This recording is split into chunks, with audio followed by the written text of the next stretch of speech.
Thank you so much for joining us this evening. My name is Xavier Duran. A couple of things before we begin. One, we are in what's called webinar mode, which means the only individuals with an active microphone and a camera would be myself and our two presenters. In order for you to communicate with us, especially during the Q&A portion of this presentation, you would need to select Q&A on the bottom or enter your question in chat. One more thing, we have our summer read program going on, which is available for both adults and teens. It starts June 4th of this month and runs through August 14th, which is a Saturday. So you have plenty of time to read 4 books and get a wonderful picnic blanket, waterproof on one side, soft fleece on the other with our library's logo. I'll go ahead and introduce our presenters. We have Dr. Michael Duggan, LCPC, CRC, is a professor and counselor for students with disabilities at College of DuPage, where he is well known for his expertise and his passion for empowering students with disabilities. In his time at COD, he has helped establish a wide variety of programs for students, and his work has been featured by Chicago Tribune, Daily Herald, Patch.com, and WGN Television. He has also been awarded COD's Outstanding Divisional Faculty of the Year, Outstanding Academic Advisory of the Year twice, and Outstanding Club Advisor of the Year for his work on Autism America, a social support organization for young adults and families on the autism spectrum throughout Chicagoland. His first published book is titled First Class Support for College Students on the Autism Spectrum, Practical Advice for College Counselors and Educators, and his website is michaelwduggan.com. Next, we have Dana Thompson, who is a professor and counselor of the College of DuPage with 32 years of higher education experience. She has been a member of the counseling faculty at CLD for 18 years. In 2017, she was honored to be awarded the Outstanding Divisional Faculty for Counselors and Librarians. Her primary area of interest is diversity and inclusion education, working with multicultural student populations. Her greatest passion is helping students find the right path in order to live the most authentic life possible. While College of DuPage, Dana was the advisor to college's Pride Alliance for 15 years. During that time, the Pride students developed the subgroup Transform, which supports and advocates for transgender non-binary students. She is a member of both Chicago's Safe Zone Committee and LGBTQ plus advocacy team, which maintains on and off-campus information and resources for College of DuPage's LGBTQ plus students. So please help us in welcoming our two presenters. Hello, everybody. Howdy, thanks for joining us tonight. So I'm going to go ahead and share my screen. And my presentation.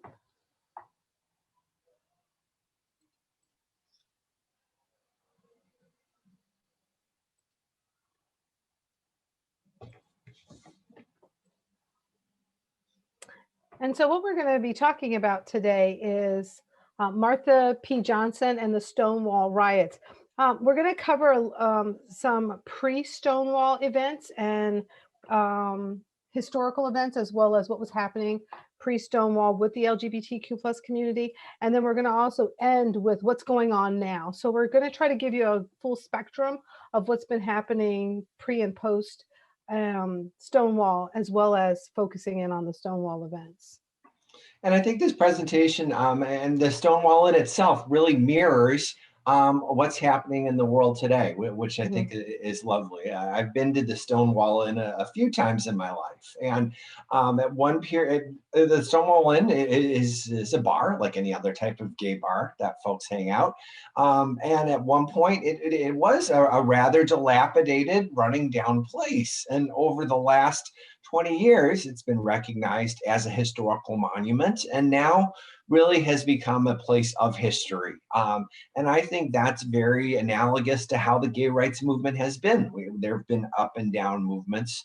And I think the incredible advocacy of Marsha and people who were with her reflect that triumph. And so we're so happy we could share this with you today. So let's think about it in the 60s. The 60s in the US was this time of immense political and social change, lots of kind of internal turmoil was happening within our country. I mean, we started off with the assassination of President John F. Kennedy, and then leading into the various cultural movements that were happening. You have Huey P. Newton and Bobby Steele in San Francisco, or in Oakland actually, pulling together the Black Panther Party, which advocated for self-defense against the police, right? And then you have race riots in the summer of '67 all over the country. I listed here Atlanta, Boston, Chicago, but there were so many more other cities that were having race riots. And if that's kind of reminiscent right now for us, it kind of makes us think about what was happening last summer. We had the assassination of Dr. Martin Luther King Jr., also Malcolm X. So those were happening, in '65 and '68. The counterculture war, because we had the Vietnam War going on. We had protests happening during the Democratic National Convention in Chicago. Again, lots of turmoil. And what ends our, decade of change is the Stonewall riots erupted in Greenwich Village. And so what we are seeing is like this huge, just kind of cultural, political, social construct of the country shifting. So we're going to focus in on the activists first. Who were the people behind Stonewall? And we're going to look at some key people, but like any major historical movement, that doesn't mean these are the only people that made these changes happen. These are some of the most well-known identified leaders within the LGBT community during the time. But there were countless people, courageous, gay and straight, who took a stand in wanting to move us as a people forward. And so this is to recognize some of the great work of Marsha and others, but certainly this is something that we've all done together. And you attendees that are with us tonight, you're part of this movement. You're joining that voice and wanting to be a part and learn from our past. So let's talk about Marsha for a second. Marsha was a leader within the trans community. She founded an organization called the Gay Liberation Front and Star, which stood for Street Transvestites Action Revolutionaries. Now, transvestite is an outdated term, but like lots of vernacular and language as it changes, things evolve. And so terms that may have been used at one point in history aren't used anymore. So we use the term transgender today. But in the '60s, a more common referred term was transvestites, hence the name. And so Johnson was a drag queen that frequented the Stonewall Inn that allowed women and drag queens to go inside. And keep in mind, even that took a great deal of courage. We like to think as gay people that, oh, everyone, just because you're gay, you must be open-minded.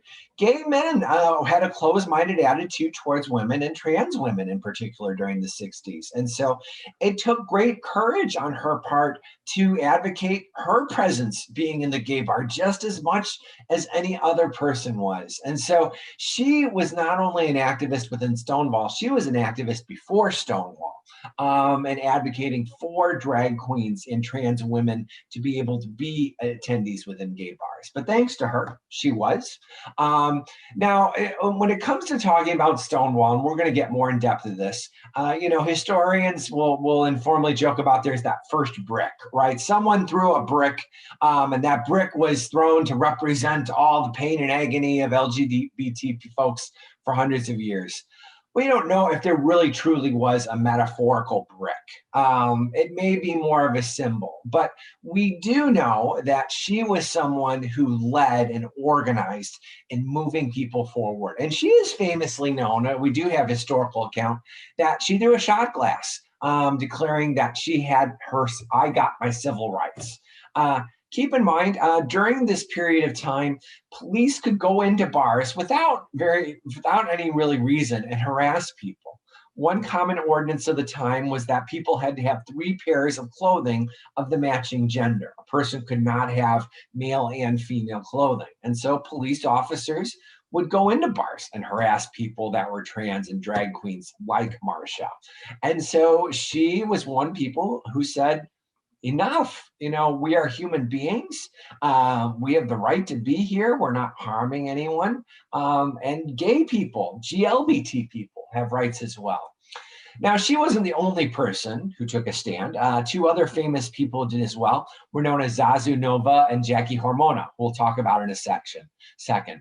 But truly, within the Stonewall movement, trans and drag women were the leaders who really took the stand.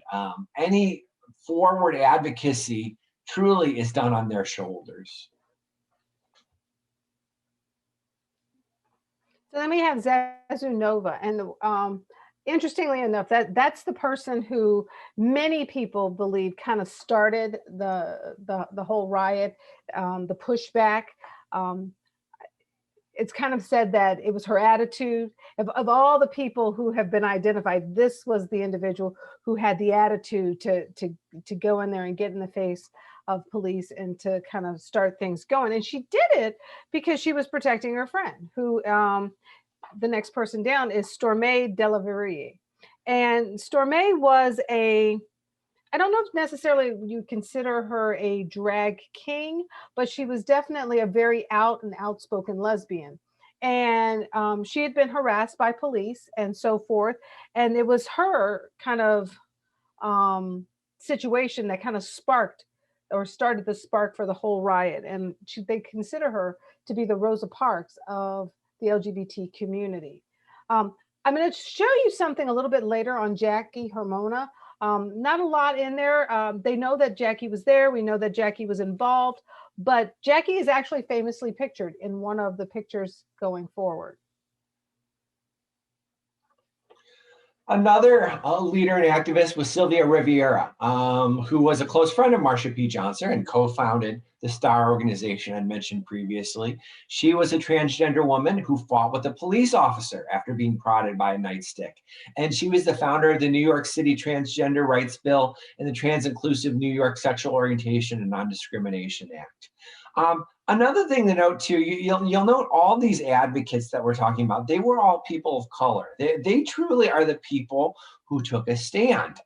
They were advocating for all of us and had incredible courage in a time when a lot of people didn't. And so we owe a lot to these people today for the work that they've done. All right, so we're going to talk a little bit now about the riots. So what were the Stonewall riots? Well, they were a violent confrontation between police and the GLBT New Yorkers that were at Stonewall in the summer of 1969. They're sometimes called the Stonewall Rebellion, so you'll hear it kind of back and forth. When I kind of got involved with advocacy and so forth, the one thing that I always heard was just Stonewall. I never necessarily heard it as a riot. I never heard it as a rebellion. I knew what it was, but most of the people I knew only referred to it as Stonewall.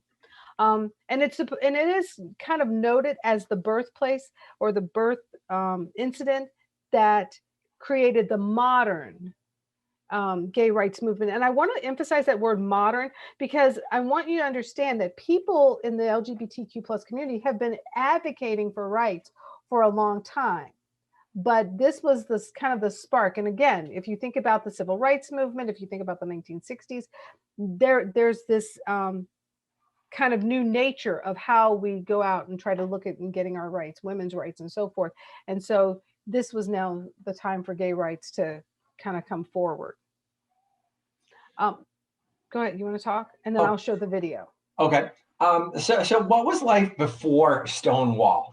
In many cities across the United States, it was illegal. It was against the law to be a homosexual. And police regularly raided gay bars and would arrest people for things like public indecency, just for the way they acted or the way that they looked. Bars could have their liquor licenses removed if they were suspected in serving drinks to 3 or more homosexuals. I had an opportunity once to meet a gentleman, he's become a good friend, who he had a full scholarship. He was an engineer. He had a full scholarship to pay for school. And his university found out that he was gay. And so the provost at the time approached him and said, you have to revoke your homosexuality or you can't receive the scholarship and you'll have to disenroll from the university. He was a brave man, and so he refused to do so. But that story struck me. I mean, imagine being a young person and having your whole future dangled in front of you like that. And the only way you could continue is by denying who you were. That was the kind of world that it was like for LGBT folks before the Stonewall's days. So it truly was a time where just being who you are was considered something dangerous and awful. And so we have a video that we want to, show you on that.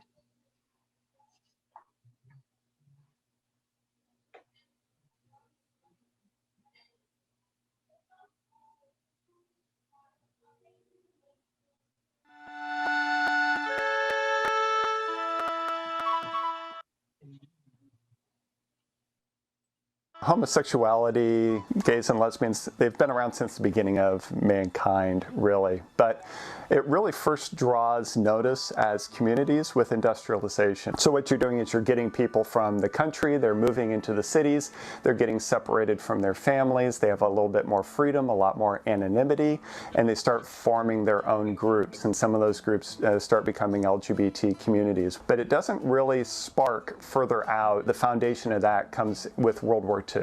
Going into World War II, you have a lot of people thrown into same-sex environments as soldiers or as women in factories, and LGBT people discover each other essentially for the first time in U.S. history.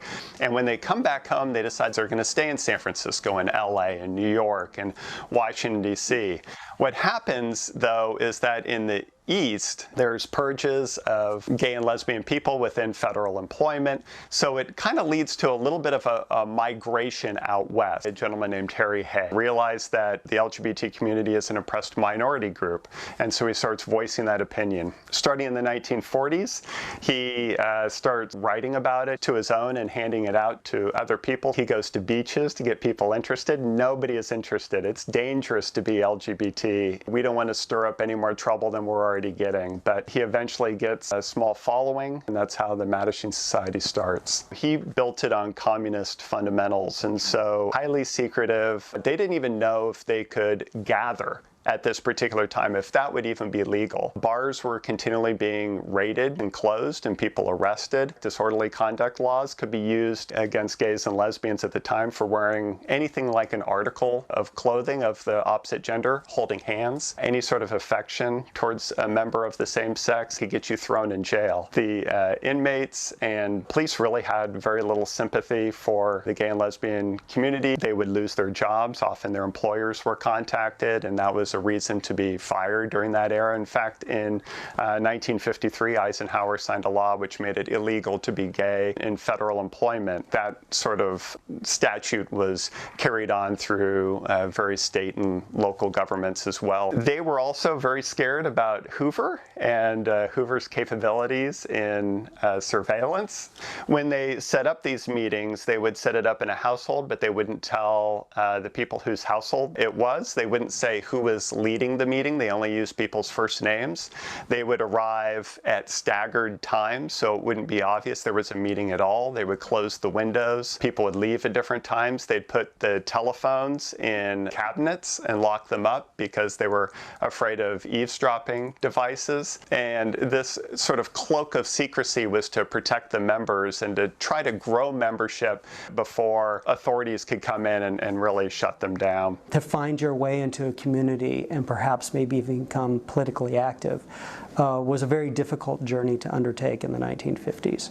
There were, of course, laws across the country prohibiting same-sex couples from engaging in sexual content. It was mostly same-sex male couples who would have been arrested and thrown into jail for violating these laws. The psychological establishment, also in the 1950s, was much more influential in American culture then than it is today. A lot of psychologists, psychoanalysts, counselors saw homosexuality as a mental illness, and they attempted to cure it by putting gay men and lesbians and transgender people through all sorts of what we would now see as rather horrifying treatments, including electric shock therapy, emetic therapy. So they would give people medication that would make them sick, and then they would show them images that they presume would arouse them.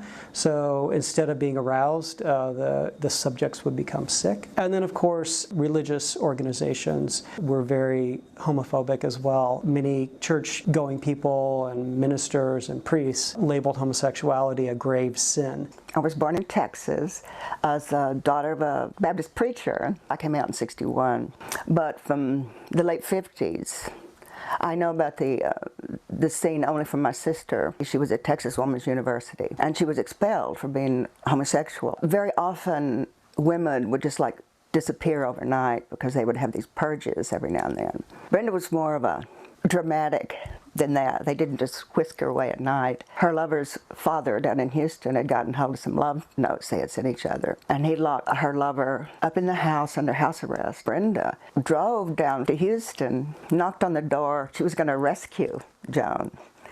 And when she got in the house, Joan's father beat her with a rubber hose. Somehow Brenda managed to get Joan anyway, and they escaped. So Brenda was arrested, handcuffed, and taken to the police station. So was Joan, and they were talked at in really filthy ways. And Brenda was told that if she repudiated her homosexuality, she could stay in college. And this is how she became my hero. She refused. In 1952, one of the early members, Dale Jennings, gets arrested on lewd conduct charges, and instead of just trying to keep it quiet and paying the fine, they fight it in the courts and they win. The Mattachine Society backs Dale Jennings, and it leads to an explosion of the Mattachine Society. So they start promoting this group. Chapters open all throughout Los Angeles, San Francisco, all across the nation. And when you start getting to that scale, all of a sudden they can't keep it secret anymore. So in 1953, there's a convention. The members decide they don't want a secret society anymore, that it's not the right time to have this type of leadership within the organization, and they end up actually pushing Harry Hay out of his own organization and the original founders. The Mattachine Society merges into more of a kind of a social group. It starts getting involved in political issues and political causes of that regard. But it actually launches one magazine, which was the first LGBT publication, really broadly distributed in the United States. They start doing social services, travel around.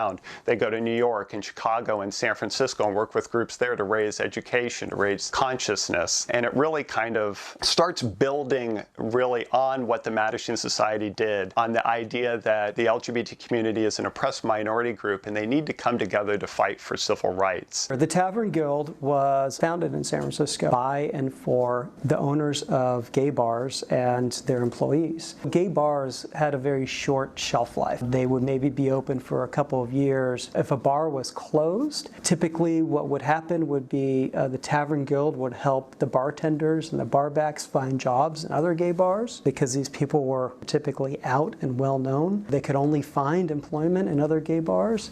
So it became this interesting network that played a similar purpose that the Mattachine Society did, but particularly for the system of gay bars. Council on Religion and Homosexual was really the first time where you had gay rights activists working together with liberal Protestant ministers. Apparently, the original idea for this came from Del Martin and Phyllis Lyon, the founders of the Daughters of Bilitis, one of the first lesbian organizations in the United States. If one of the main arguments against gay and lesbian people was that they are sinners, what happens if you get a bunch of ministers in their collars saying that these people are not sinners, they are humans in your midst, they have been persecuted, and they deserve our love and respect? All of a sudden, gay and lesbian people are no longer sinners, they are people who need your help. I moved to LA in 1968. Brenda had moved out here a couple of years earlier. So once again, I followed my big sister. We joined the Gay Liberation Front. It's when the American Psychiatric Association was having their annual convention. And that year, in 1970, they were having it at the Biltmore Hotel in downtown Los Angeles. And one of the topics was how to cure homosexuality with electric shock treatment. So we had made arrangements. We knew what we were going to do. We had already entered the ballroom and interspersed ourselves among the psychiatrists and psychologists. And they were showing this film, and suddenly one of our number stood up and he yelled, "Are we going to stand for this shit?" And we all stood up and said, "Hell no." So we all got out of our seats and we got up on the stage. And we stopped the showing of the film. Untitled Chapter was very vocal. That you are not going to show this film. You have caused people to commit suicide. You're going to listen to us for a change. 3 years later, the American Psychological Convention removed homosexuality as a mental illness, which was wonderful, wonderful step. And I know that the Biltmore invasion had a lot to do with it.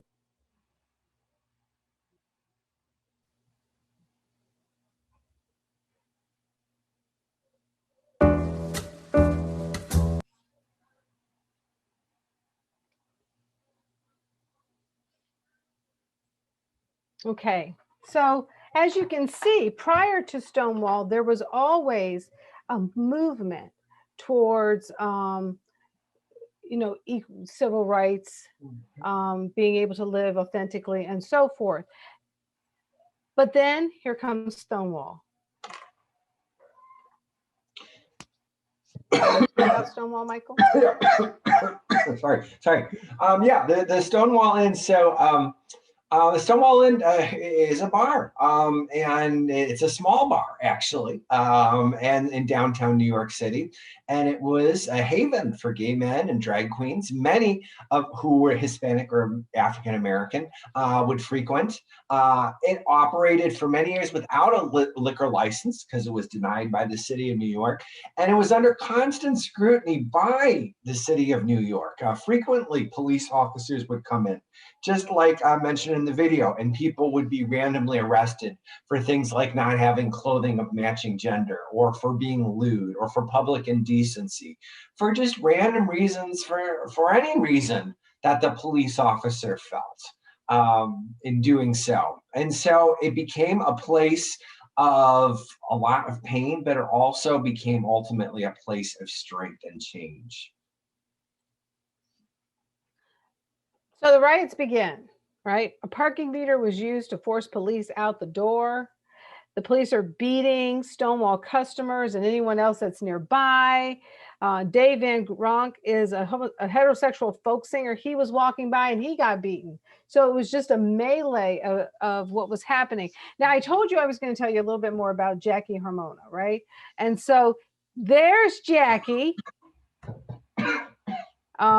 Kind of reminds you of that blonde surfer kid, right? But there's Jackie right there, getting involved in the melee with the police. And again, very, very active. Patrons of nearby bars joined the angry crowd. And, they were about 2,000 people strong, fighting the police. And this is the first night. And this went on for 3 nights, right?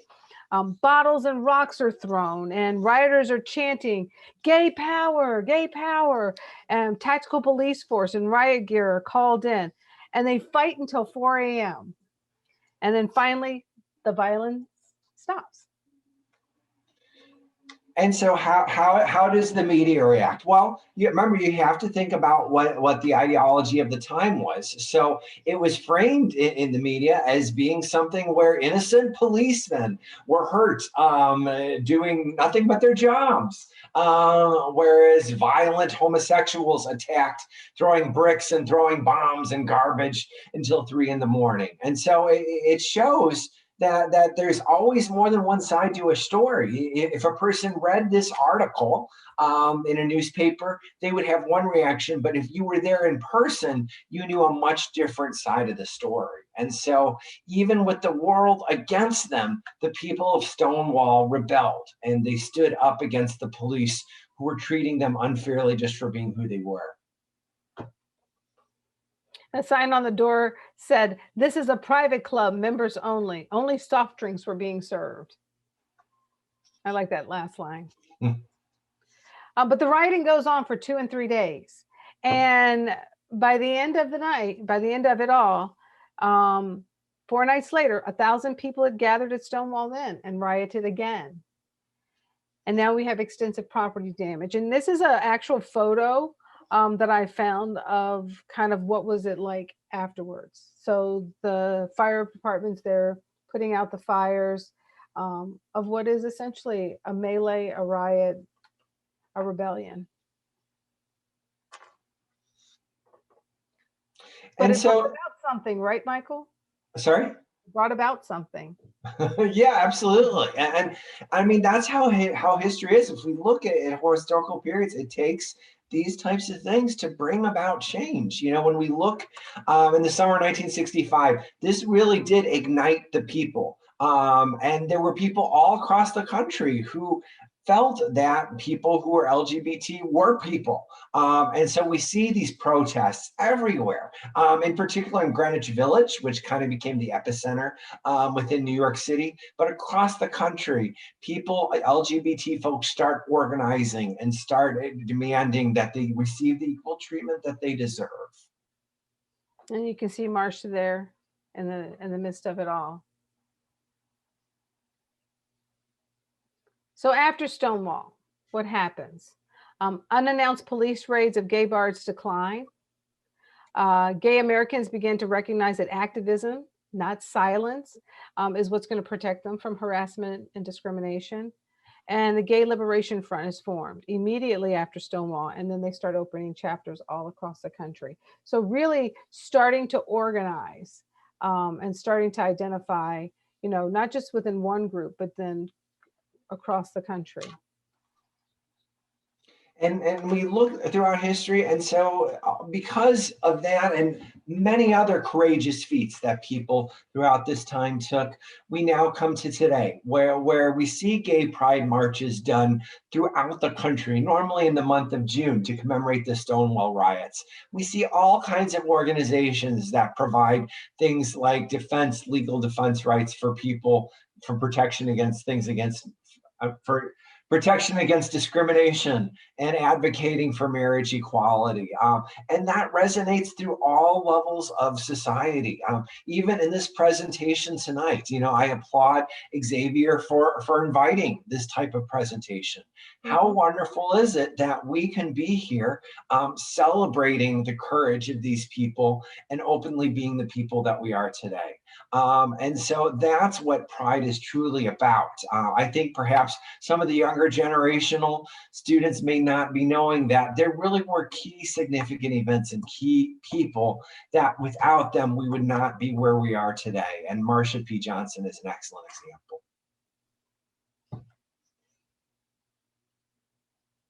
So what happened? So where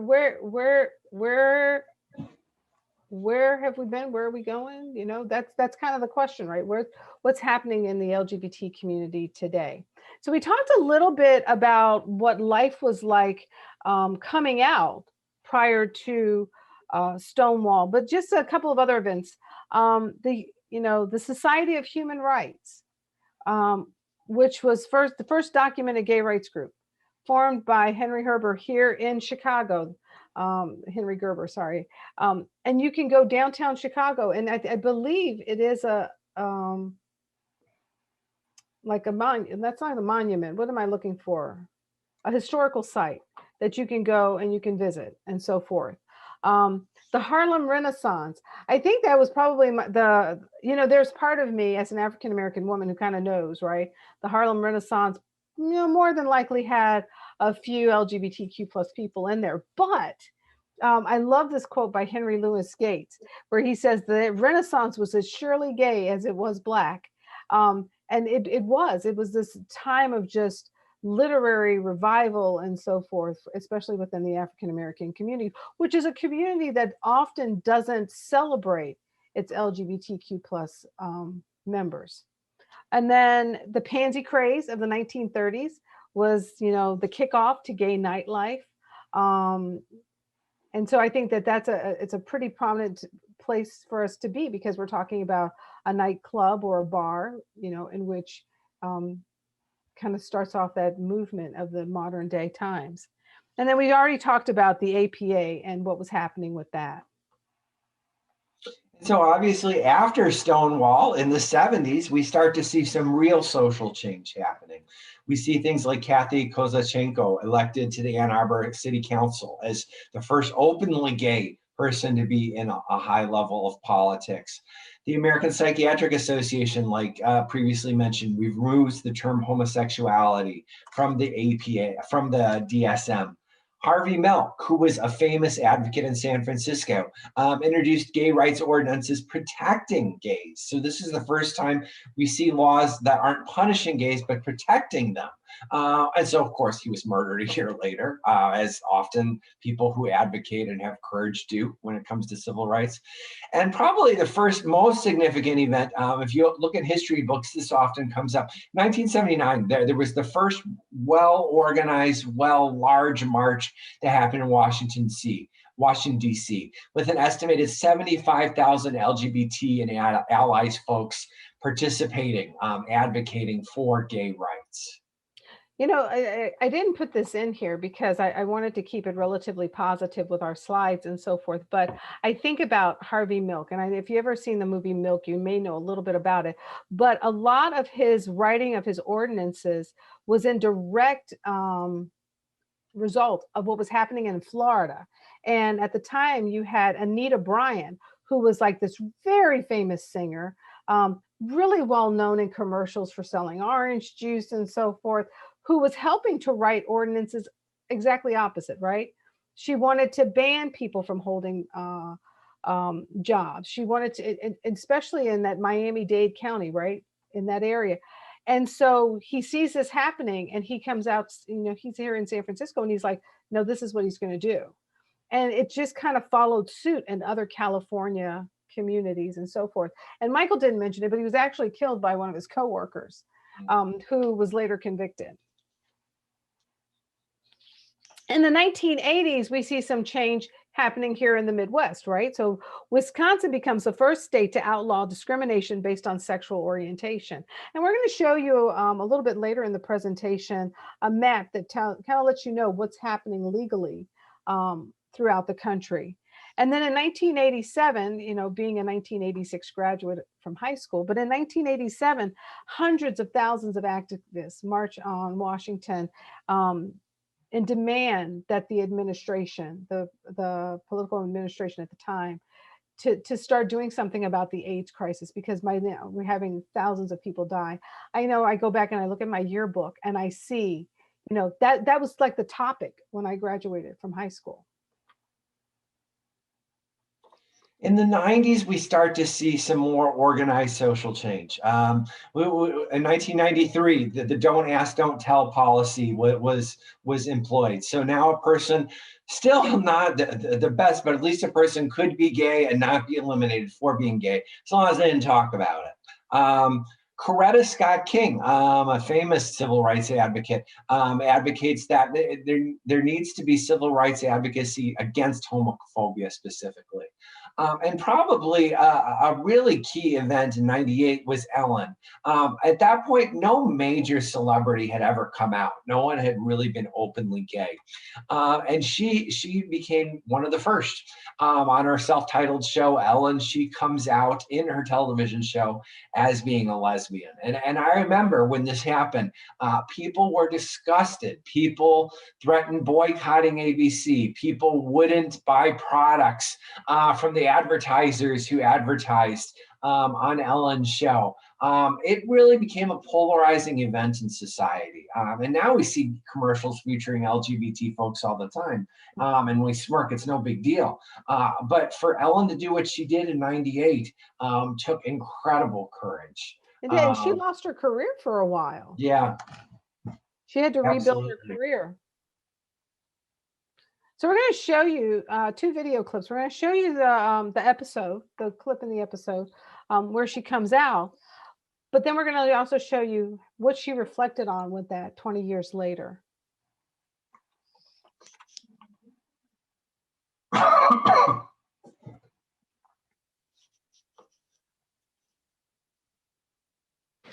This is so hard, but I think I've realized that I can't even say the word. Why can't I say the word? I mean, why can't I just say, I mean, what is wrong? Why do I have to be so ashamed? I mean, why can't I just say the truth? I mean, be who I am. I'm 35 years old. I'm so afraid to tell people. I mean, Susan, I'm gay.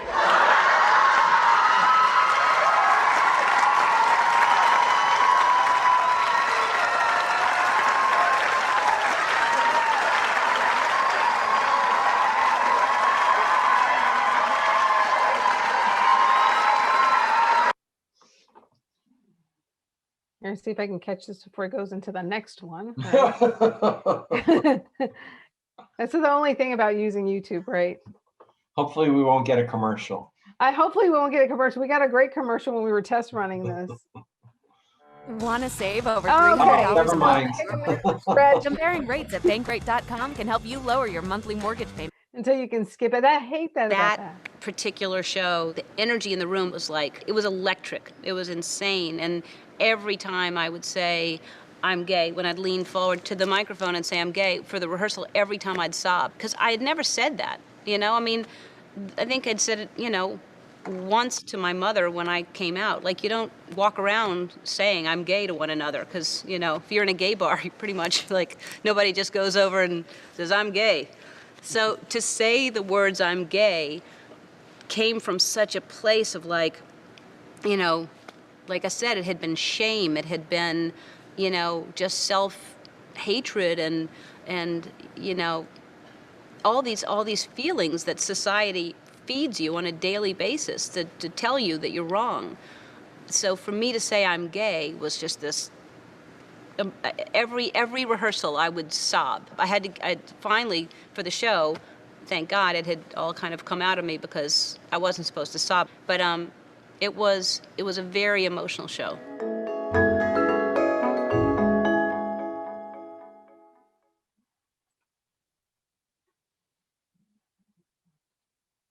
It makes me cry when I watch her talk about what the experience was like for her.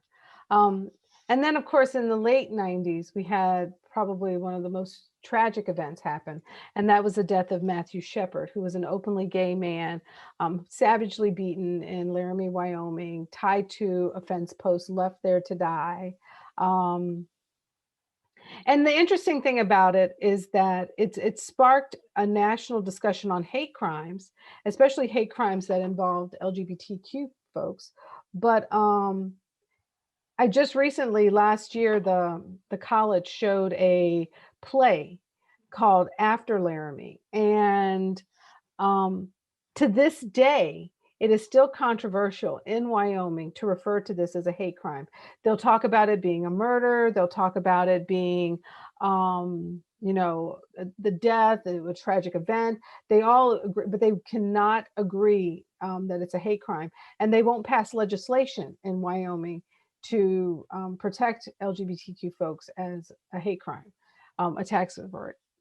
In 2009, 11 years later, the Matthew Shepard and James Byrd Jr. Hate Crimes Prevention Act was signed into law by then President Barack Obama. I put a picture up here of the fence where Matthew was found. And one of the recounts of finding him was that he was so, you know, like bloody and dirty and everything from being beaten, that the only clear piece of skin that they found was a section where tears had rolled down his face. And that always just gets me. Because he was at the time, I believe, only 21 years, 22 years old, something like that. So just a really young man. They've interviewed both of the perpetrators in the event, and one of them wholeheartedly admits that what he did was wrong, and this was definitely the reason why it happened. And the other one, you know, has nothing to do with it. He does, you know, he's serving his time and doesn't really want to talk about it. So now we move into the 2000s, and this is where we really start to see the groundswell in terms of marriage equality. In 2000, Vermont becomes the first state to legalize civil unions and registered partners through same-sex couples, using the term partners. In 2004, it goes to the word and something that becomes something that's legalized in terms of same-sex marriage. Other states follow, including New Hampshire, Vermont, Connecticut, Iowa, and Washington, D.C. Incidentally, in 2013, Illinois passed marriage equality, adding to the group of states. Now, the key decision that really, that ultimately made things what they are today is 2015, the Obergefell decision versus Hodges. And keep in mind that the crux focus of the Obergefell decision, it was a woman Obergefell, her and her partner had been together for over 40 years. They had amassed an estate together. They had built a life together. Now, when two people are together and not legally married, if a person wishes that other person to have all their goods, they have to pay a tax. They have to pay a gift tax. That's almost 50% of the estate. So Obergefell felt that wasn't right, that 50% of her earnings, her estate that she had amassed with her partner of 40 years would have to be taxed. And so that's really what the heart of the decision was. It wasn't about civil rights, it was about taxation. But that, because marriage isn't only about all the love and beauty, it's also about the legal consequences. And so the courts ruled absolutely she shouldn't be taxed. And so hence marriage became legal in 2015. Just a point of note, there was a COD student on stage in Illinois when it was signed by the then governor. I just wanted to throw that in because I thought that was very cool. Bostock versus Clayton County, Georgia. That was the decision that was made last year. And it was really a very shocking decision that came out of the court. It ruled that the 1964 Civil Rights Act protects gay, lesbian, transgender employees from discrimination based on sex. And it was a victory, 6-3. But the shocking piece about it is that Justice Neil Gorsuch wrote the majority opinion, along with Justice Roberts, Ginsburg, Breyer, Sotomayor, and Kagan. And I think a lot of people really felt that this one was going to be a loss for the community because Gorsuch had been appointed by then President Trump, and they just, with this really straight kind of conservative piece, but, he looked at it from a legal perspective and not necessarily a cultural one. And I thought that was, a pretty cool decision out of that. And so another wonderful thing that comes out of it is we have LGBT politicians at all levels. Probably the highest level now is Pete Buttigieg, who is now the Secretary of Transportation. But previous to that, he ran for president and had a pretty good run. He made it pretty far. And so he becomes the first openly LGBT cabinet member in U.S. history. And I like how they put openly, right? Because there was a cabinet member back in, I want to say the 1920s or 30s, but he wasn't openly gay. Then you have current House and Senate members. I did throw in one person that's not a Senate member. That's Richard Grinnell, who's the acting director of national intelligence. But you have Rachel Levine, Tammy Baldwin. Rachel Levine. I like that because Rachel Levine is the first transgender woman to be like the Assistant Secretary of Health, or even in that level. So, for a trans woman, that's pretty amazing. But then Tammy Baldwin in Wisconsin, second time voted in. Kristen Sima in Arizona. I'm going to say these names horribly wrong. David Cicilline from Rhode Island. Mark Pokin from Wisconsin. Sean Patrick Maloney in New York. Takano in California, Craig in Minnesota, Davis in Kansas, Pappas in New Hampshire, Jones in New York, Torres in New York. I mean, all of these just really phenomenal people being elected to office. And when you have representation of your community in office, there's the ability to kind of bring forth changes that way. And go ahead. Oh, yeah, and so other offices, we have Kate Brown, who is currently the active still of Oregon.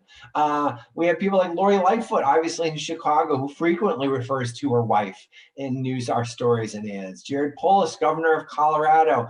We now have LGBT folks in all levels of government making a difference in the world.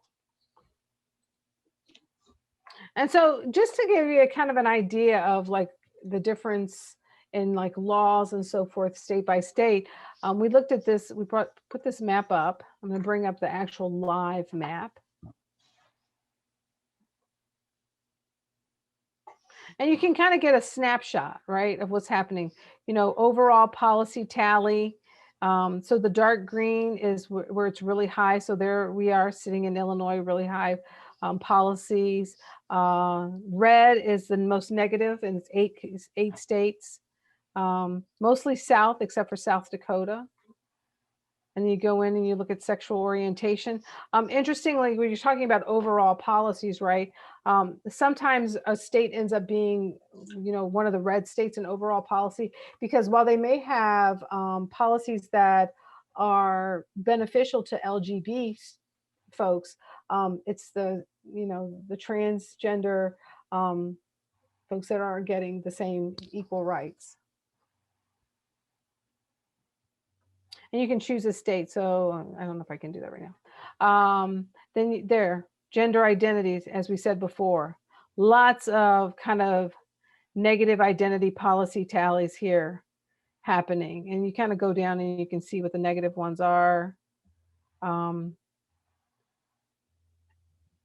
It could be based on population and so forth. So it's a really great kind of database. And so then you can see relationship and parental recognition, meaning, can LGBT folks adopt? Can they foster? Can they do a second parent adoption? So generally speaking, you can adopt a child as a single person. But if you were to get married and you wanted that person to have the same parental rights as you, then they would have to do a second parent adoption. And in many states, while they may allow LGBT folks to adopt as individuals, a second parent adoption may not be possible. And then you have non-discrimination, religious exemptions, youth, healthcare, and so forth. So just lots of different policies and laws that are on this particular issue board.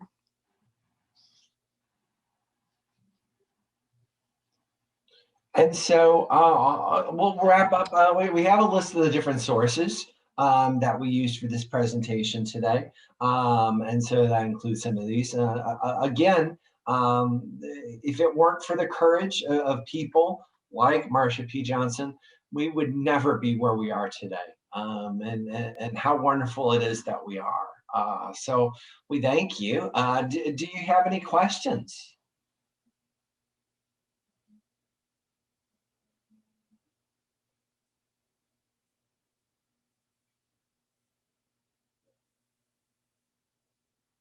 That's fine. I just want to thank you for joining us today. This has been a really positive experience for me. Just to experience and talk about these things makes me so hopeful for the future. Yeah, and I'm really thankful for Xavier. I'm sorry, for Xavier in inviting us to be a part of this series that's happening and asking us to come on and present to you. Thank you. And thank you so much to both of you. Thank you to College of DuPage, who always delivers a phenomenal program every time we host COD faculty on all their knowledgeable profession. It looks like, oh, we have a comment. Thank you for a very interesting, informative presentation. Can you talk about current laws affecting the LGBTQ plus community? Yeah, we could. Yeah, let me bring that graphic back up again. I think probably the one area where you're seeing a lot of stuff now, and it's very concerning, is regarding trans rights. And so we see a lot of states passing laws currently that limit trans rights equality in things in participation in sports, in being able to use restrooms, and so I feel like trans people in particular are really under attack right now, which is very concerning. And so I'm fearful. We also see that incidences of violence towards trans people, in particular trans people of color, are at an all-time high. And that, I think, is in direct reaction to those laws that we're seeing being passed. It's almost sending a message that it's okay to pick on these types of people. And so I feel like trans rights is really something that's in the spotlight. On the positive side, we also see most recently, we see our presidential proclamation for Pride Month. We're seeing people putting up pride flags across the country. So I think there's good and bad, just like everything. And so, and with any social change, we go up and down and we go up and down. And I think we're going towards a down point right now when it comes to trans rights. I would agree. And it's affecting not just adults, but it's affecting children. And I think that that's the part that is probably most disheartening, is that, I think you have parents who are out there really advocating for their trans kids. I'm reflective on Dwayne Wade, who is Chicago born, phenomenal basketball player, really well-known African-American male, which has, their own kind of viewpoints when it comes to GLBT plus individuals. And he has a trans daughter, and young daughter, came out very young. And there's a part of me that wishes that we had included some aspect of that clip that I found, but he did a panel discussion with his friends, and they talked about what it meant to be a parent of a trans kid. And if you're thinking about how all of these laws are affecting individuals, right? Think of how it might affect your child. And so really seeing lots of tightening up on laws when it comes to transgender individuals. And it seems to me, for years it was a lot, trans rights were really focused on trans women, right? But we're also seeing now more, happening with trans men, but a lot with women, not being able to participate in sports, not be, a lot of that, you have the same testosterone. In fact, one of the most famous trans women out there, Caitlyn Jenner, has actually advocated for not allowing trans women to participate in sports, which has been kind of a shot in the arm there. That's not really wanted.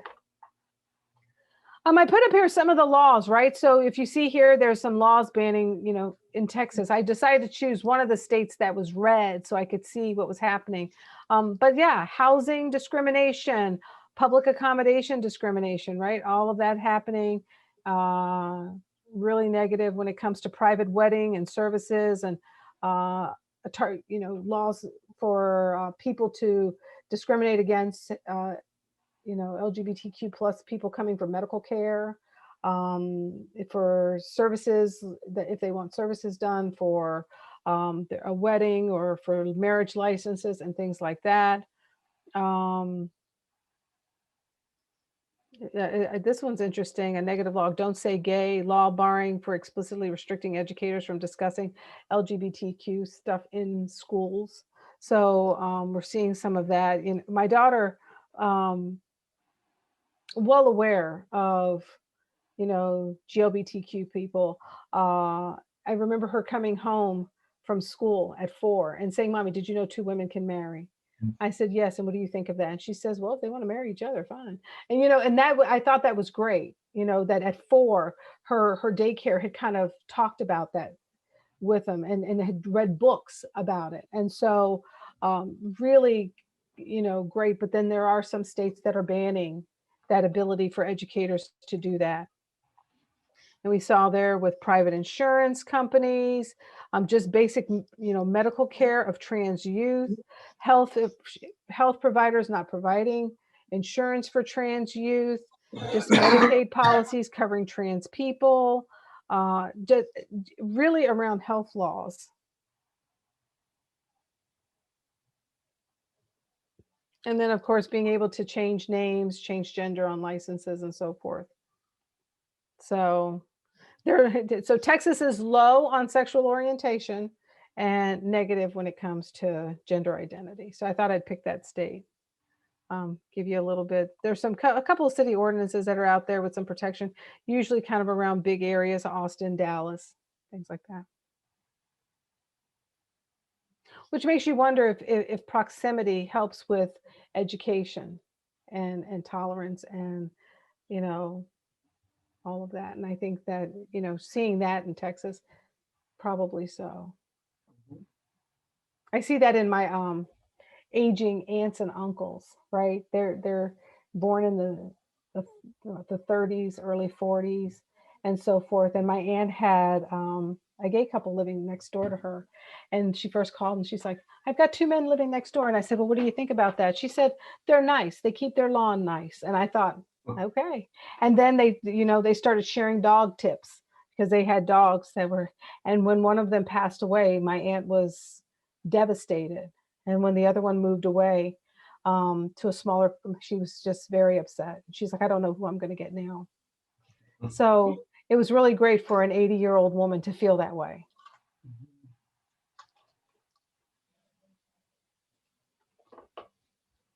So I hope that answered your question, Carol. And thank you for joining us. I do. I really appreciate you joining us. Michael had asked, how many people were going to be here, and we're just very pleased that you were able to come.